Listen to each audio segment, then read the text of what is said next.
امام صاحب کو سندھ بھیج دیا گیا، صلاح الدین صاحب کو کے پی میں آئی جی لگا دیا گیا اور طاہر صاحب کو پنجاب میں.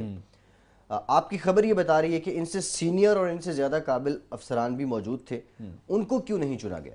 فیصل دیکھیے اگر پاکستان تحریک انصاف کی حکومت بیوروکریسی کے اندر اصلاحات لانے کے ایک بڑے ایک پروگرام کے اوپر ایک پلان پر عمل کام کر رہی ہے، اس سلسلے کے اندر ٹاسک فورس قائم کی جا چکی ہے، اور گزشتہ روز وزیر اعلیٰ عمران خان صاحب نے خطاب بھی کیا بیوروکریسی، وزیر اعظم عمران خان صاحب نے خطاب بھی کیا بیوروکریسی کے ساتھ، اور انہوں نے جس طریقے کے ساتھ جس عزم کا اظہار کیا وہ بہت زبردست ہے کہ آپ کسی بھی پسند ناپسند سے بلا امتیاز اسے آپ اپنی خدمات سر انجام دیں ریاست کی خدمت کے لیے اور سسٹم کی گڈ گورننس کی بہتری کے لیے.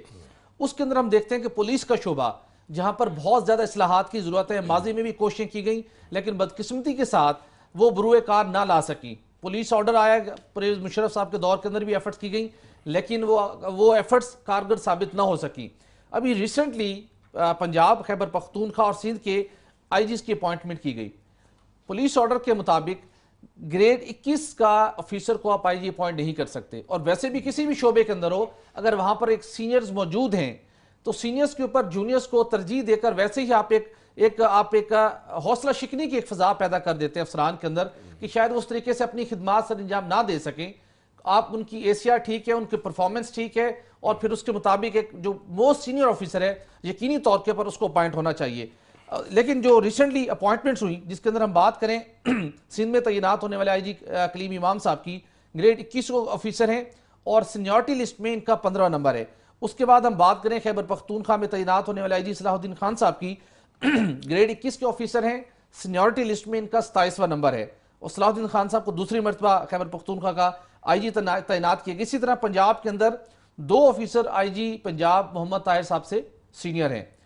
یہ جو تینوں آئی جیز اپوائنٹ کیے گئے یقینی طور کے پر یہ بہت قابل آنیسٹ آفیسرز ہوں گے، لیکن اگر آپ کو ایک کرائیٹیریا موجود ہے جو گریڈ 22 کے اندر آفیسر موجود ہیں تو یقینی طور کے پر جب وہ گریڈ 22 میں پہنچے ہیں تو اپنی تمام ACR کے مطابق اپنی پرفارمنس کے مطابق تمام کرائیٹیریا کوالیفائی کرتے ہوئے اس گریڈ تک پہنچے ہیں لیکن وہ آئی جی اپوائنٹ ہونے میں کامیاب نہیں ہو سکے.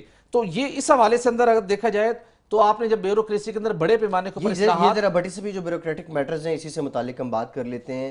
اختر حسین گورچانی صاحب سابق DGIB اور بیوروکریٹک امور کے ماہر ہیں، ہمارے ساتھ لائن پہ موجود ہیں. گورچانی صاحب آپ سے جاننا چاہیں گے کیا وجہ کہ گریڈ 22 کے آفیسرز موجود ہیں لیکن گریڈ 21 کے آفیسرز کو محکموں کا سربراہ لگایا جا رہا ہے؟ کیونکہ آپ اس سلسلے میں رہے ہیں، بیوروکریسی میں رہے ہیں، اصل وجہ کیا ہوتی ہے؟ وہی جو تعلق سیاسی لوگوں کے ساتھ؟ جی بالکل صحیح کہا آپ نے جی. یہی چیز ہمیں سچی بات ہے عمران خان کی گورنمنٹ سے بڑی توقعات تھی، کیونکہ یہی کرٹیسزم پہلے مسلم لیگ نواز کی گورنمنٹ پہ ہوتا تھا کہ وہ سینئر آفیسرز بیٹھے ہیں اور منہ دیکھ رہے ہیں اور جونیئرز کو دھڑا دھڑ لگائے جا رہے تھے. تو ابھی ہمیں یہ توقع تھی، تبدیلی آئی ہے تو اس میں یہ ہوگا کہ جو سینئرز ہیں تو سینئرز کو ان کی اپنی جگہ ملے گی، جونیئرز کو ان کو اپنے جگہ پہ رکھا جائے گا.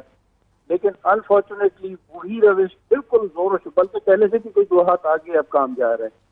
پہلے یہی ہوتا تھا، بڑا اعتراض ہوتا تھا کہ جی فواد حسن فواد جو ہے وہ من مانی کر رہا ہے اور اپنے سارے جان پہچان کے لوگوں کو لگوا رہے ہیں. اب وہی کام شہزاد ارباز صاحب نے سنبھال لیا. تو جو بیوروکریسی میں جو چینجز ہیں جو وہ کہہ رہے ہیں، اور دیکھیے کبھی کبھار آپ کو گریڈ 22 کی جگہ 21 کا بھی آپ لگا دیتے ہیں، لیکن ایٹ لیسٹ 21 گریڈ میں بھی تو سینیورٹی کے کسی لیول پہ ہو. یہ نہیں ہو جیسے وہ موجودہ آئی جیز ہیں، بہت اچھے ہیں، مجھے ان سے ذاتی طور پہ کوئی شکایت نہیں، کمپیٹنٹ ہیں، اچھی صورت کے لوگ ہیں، لیکن ان کی گریڈ 21 میں بھی سینیورٹی کافی نہیں ہے. تو اس سے ضرور اگر دیکھیں ان سے اوپر کے لوگ اگر برے ہیں تو آپ نے ان کو سروس میں رکھا کیوں ہوا ہے؟ ان کو گھر بٹھائیں، چھٹی کرائیں ان کی. اگر ان میں کوئی برائی نہیں ہے، ان کے اندر کوئی ایسی ایفیشنسی یا ڈسپلن وائز یا ان کے ریکارڈ میں کوئی ایسی ایڈورس چیز نہیں ہے تو پھر ان کو کس بات کی سزا دی جائے؟ تو میں یہ سمجھتا ہوں کہ یہ روش بالکل ٹھیک نہیں ہے. پہلے اور اب میں پھر کوئی فرق نہ ہوا. اچھا گورچانی صاحب، اب گورنمنٹ ایک بیوروکریسی کے اندر بڑے پیمانے کے اوپر اصلاحات کے لیے کام کر رہی ہے، آپ پولیس کے ساتھ وابستہ رہے ہیں، تمام اندر کی اچھائیاں اور خامیوں سے آپ بخوبی واقف ہیں. کس طریقے کے ساتھ کوئی ایسے 5 نکات تجویز کر سکیں جس کے ذریعے سے پولیس کے شعبے کے اندر بہتری لائی جا سکتی ہے؟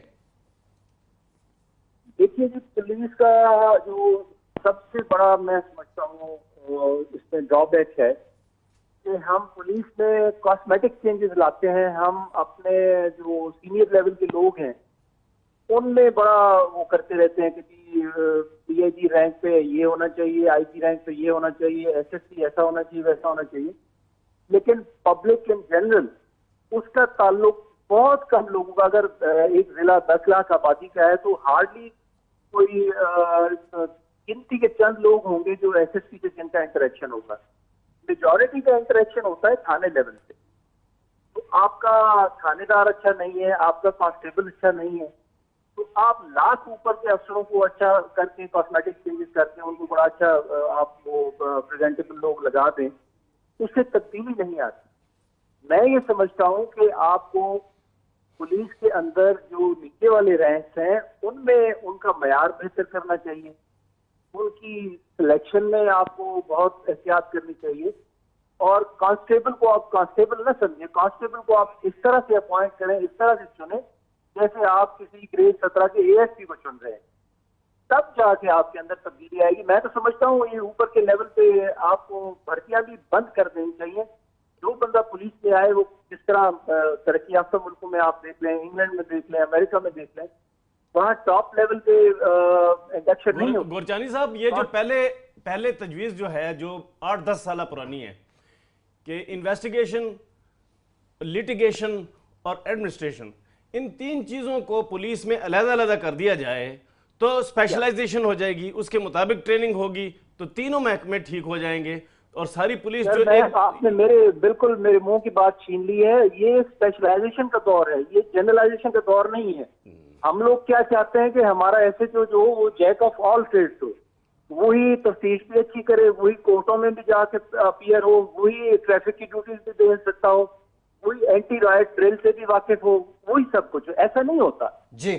آپ کو ابھی یہ اسپیشلائزیشن کا دور ہے. آپ کو انویسٹیگیشن کا جو ایک کیڈر بنائے وہ الگ سے انویسٹیگیشن نہیں بھرتی ہو, بندہ اسی میں ٹریننگ لے, اسی میں ہی رہے. ٹریفک والا ہے وہ ٹریفک رول سے ویل ورسڈ ہو, اسی میں وہ بھرتی ہو. مختصر بتا دیجیے گا, خیبر پختونخوا کے اندر گزشتہ 5 سال کے دوران پولیس کے اندر کچھ اصلاحات کی گئیں, کیا آپ اس سے متفق ہیں کہ وہ اصلاحات بہتر ہیں اور اس کو مزید بہتر بنایا جا سکتا ہے اور ان اصلاحات کو پنجاب اور دیگر صوبوں میں بھی امپلیمنٹ ہونا چاہیے؟ بات ہوئی ہے وہاں پہ بھی, بس جو ہے کاسمیٹک چینجز ہوئی ہیں, لیکن نیچے والے لیول پہ چونکہ بندہ وہی 8 جماعت پاس ڈائریکٹ حوالدار کرمداد طرح کا بندے بیٹھے ہیں. ٹھیک, بہت شکریہ اختر حسین گورجانی صاحب, بہت شکریہ, آپ ہمارے ساتھ موجود تھے اور اپنا جو تبصرہ تجزیہ پیش کر رہے تھے بیوروکریسی کے معاملات پہ. ٹاسک